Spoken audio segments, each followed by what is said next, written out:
E aí, seus clubistas, tudo bem com vocês? Aqui é Maurício do Sem Clubismo FC, galera. E bom, rapaziada, no vídeo de hoje nós vamos comentar sobre o sorteio das quartas de final da Copa do Brasil, como ficou o chaveamento e quem eu acho que vai avançar de fase em cada um desses confrontos, quem é o favorito para ir até as semifinais da Copa do Brasil. E obviamente vamos comentar aqui mais sobre a situação do Vasco contra o Atlético Paranaense, que é o time aqui que tem mais inscritos no canal. Então deixa o like aí embaixo, é muito importante seu like para você me motivar a trazer conteúdo todos os dias aqui no canal. Não se esqueça de compartilhar o nosso vídeo em todos os grupos aí de Vasco de WhatsApp para chegar ao maior número de torcedores possível, beleza? E vai fazer sua aposta nos jogos de hoje. Hoje tem Libertadores da América, destaque aí para o grande confronto entre Palmeiras e Botafogo. Aposte pela PagBet no primeiro link do comentário fixado. Na PagBet, além de você receber o valor que você ganha na hora instantaneamente, você apostando pelo meu link aqui do comentário fixado, sabe que eu tenho ainda mais sorte nas tuas apostas, né?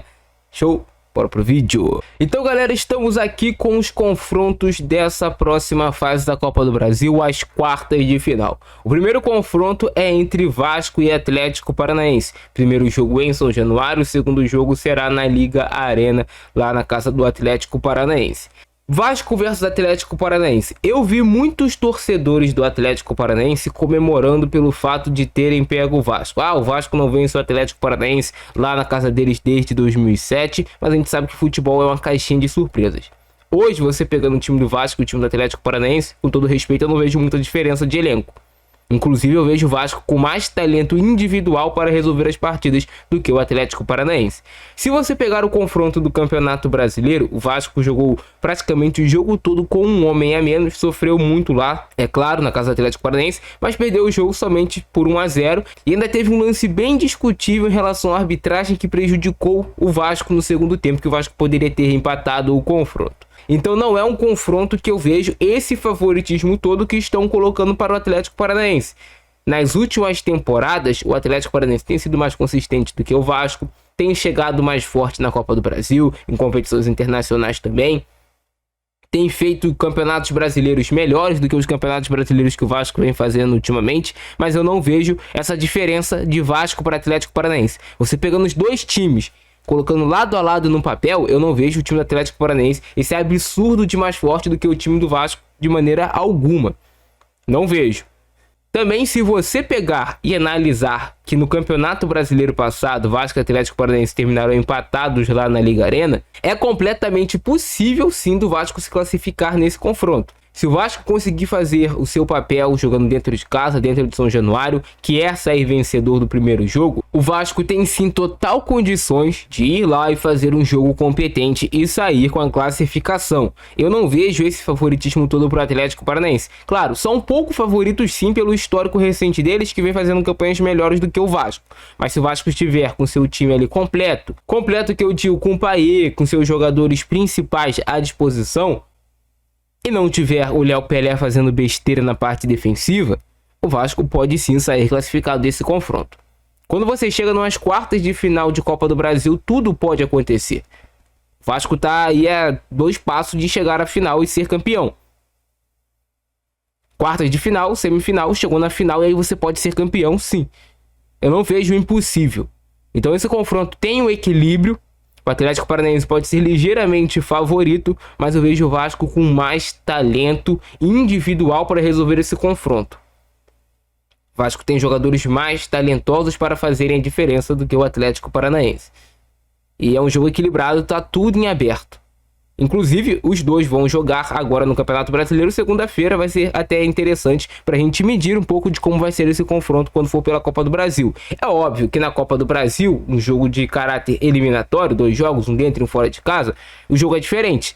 A gente não sabe qual vai ser a postura do Atlético Paranaense no primeiro jogo. Se eles vão vir para conseguir o resultado de empate e segurar para se garantir lá na casa deles, a gente não sabe. Mas eu vejo sim o Vasco com total possibilidade de avançar de fase. E o Vasco avançando de fase, além de ser importante futebolisticamente falando, é muito importante financeiramente para o Vasco, porque quem avançar de fase vai faturar mais de 9 milhões de reais, que é um valor que para o Vasco é interessante no momento. O Vasco não vive um bom momento financeiro após a saída da 777, após o Vasco estar sem um dono da SAF atualmente. O Vasco precisa desse dinheiro. E aí eu quero mostrar para vocês aqui que o Vasco avançando das quartas de final da Copa do Brasil, o Vasco leva basicamente 9 milhões e meio de reais. O Vasco avançando para a final, vencendo a semifinal, mais de 31 milhões de reais e meio. E o Vasco sendo campeão, 73 milhões e meio de reais. Então é algo que pode ajudar o Vasco não só dentro de campo chegar à final, conquistar um título, mas financeiramente falando também seria muito importante para o Vasco. Esse confronto Atlético Mineiro e São Paulo é um jogo muito equilibrado. O Atlético Mineiro não vem jogando bem ultimamente, mas tem um bom time. Tem jogadores que individualmente podem resolver uma partida, o Hulk, o Paulinho, atletas assim realmente diferenciados. O São Paulo é um time até que eu vejo mais equilibrado, só que esse confronto é 50-50. Duas equipes gigantes do futebol brasileiro. Quem passar deles vai ser difícil para o Vasco enfrentar em uma semifinal de Copa do Brasil. Mas o lado bom do Vasco ter pegado o chaveamento mais difícil é que, se o Vasco elimina o Atlético Paranaense, elimina São Paulo ou o Atlético Mineiro em uma semifinal, o Vasco chega muito grande para uma final. Chega muito grande para uma final. E para quem tá falando que é impossível o Vasco passar do Atlético Paranaense, o segundo colocado hoje do Campeonato Brasileiro, que é o Fortaleza, o Vasco eliminou o Fortaleza na Copa do Brasil. Então não é impossível. No futebol tudo é possível. O time do Vasco não é esse patinho feio todo que fala. E aí do outro lado do chaveamento, Flamengo e Bahia, um confronto muito equilibrado. O Flamengo, se estiver ainda com os desfalques nos dois confrontos, cara, vai ser complicado para o Flamengo avançar de fase. O Bahia também não vive o seu melhor momento na temporada, então eu vejo um confronto bem nivelado, 50-50. O lado positivo para o Flamengo é que o Flamengo decide dentro do Maracanã. E aí, claro, isso tem um certo peso sim. Isso tem um certo peso, mas é um confronto muito equilibrado, que qualquer uma das duas equipes que passar são candidatos ao título, porque são equipes muito fortes, que têm elencos muito competitivos. E aí, Corinthians versus Juventude, você vai colocar, obviamente, um favoritismo para o Corinthians, que é o time gigante do confronto. O Juventude é uma equipe de menor expressão, tem um elenco que gastou muito menos do que o Corinthians, só que dentro de campo eu vejo esse confronto com muito equilíbrio e até o Juventude com um pouco de favoritismo, pelo fato de ser muito difícil de você ganhar do Juventude lá na casa deles. É muito difícil. E aí também tem outro fator. O Corinthians tem que poupar jogadores. O Corinthians está na Sul-Americana, está no Campeonato Brasileiro, precisando de vitórias urgentemente.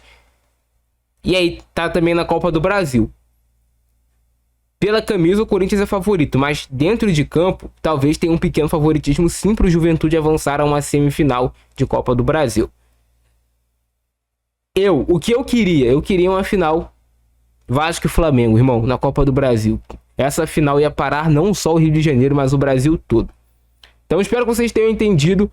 E acredito que o torcedor do Vasco não tem que ficar morrendo de medo do Atlético Paranaense. É um time, sim, que o Vasco tem que respeitar, mas não é para você temer, não é para você morrer de medo e ficar achando, não, já deu, já estamos eliminados, não. Porque o Atlético Paranaense não tem esse elenco todo absurdo que, com certeza vai passar do Vasco. Não.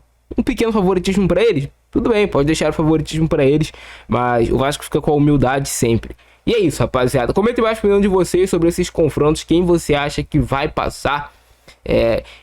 Se for agora para dar um palpite para vocês, Vasco passa Atlético Paranaense, São Paulo passa do Atlético Mineiro e vai para uma semifinal, Vasco e São Paulo de Copa do Brasil. Do outro lado, eu acho que o Flamengo passa do Bahia e que o Juventude passa do Corinthians. Vai para a semifinal, Flamengo e Juventude. E do outro lado, Vasco e São Paulo.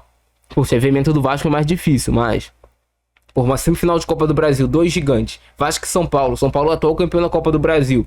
Ia pegar fogo, ia ser um confronto assim legal também da gente assistir. Beleza? Esse é o nosso vídeo. Se vocês curtiram, explode o botão do like, se inscreve no nosso canal e ativa o sininho para você não perder nada. Eu vou ficando nessa. Grande abração do Francesco. É nóis e fui!